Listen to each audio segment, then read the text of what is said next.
Pasar murah yang digelar Kodam 14 Hasanuddin ini tak hanya menyediakan sembako, tapi juga gerai vaksinasi COVID-19. Ada dua jenis vaksin yang tersedia, yakni vaksin Sinovac dan Moderna.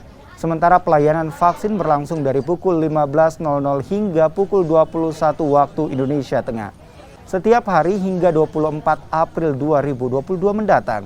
Warga pun antusias mendapatkan vaksin, utamanya vaksin dosis ketiga. Jadi di sini di acara pasar murah ini kami mendukung kegiatan pasar murah ini dari Kesdam 14 Hasanuddin, yaitu kegiatan vaksinasi. Vaksinasi ini diadakan dari tanggal 12 April sampai tanggal 24 April, mulai dari jam 15 WITA sampai dengan jam 21 WITA.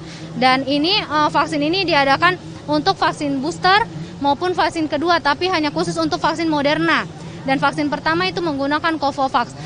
Sebenarnya di sini hanya sampai tanggal 12 sampai dengan tanggal 24. Selanjutnya itu akan diadakan di Rumah Sakit Pelamonia dan ada tim mobilnya di Koramil melalui Babinsa. Jadi ayo masyarakat untuk melakukan vaksin booster, maupun itu mereknya Pfizer, AstraZeneca, Moderna, itu semua sama saja.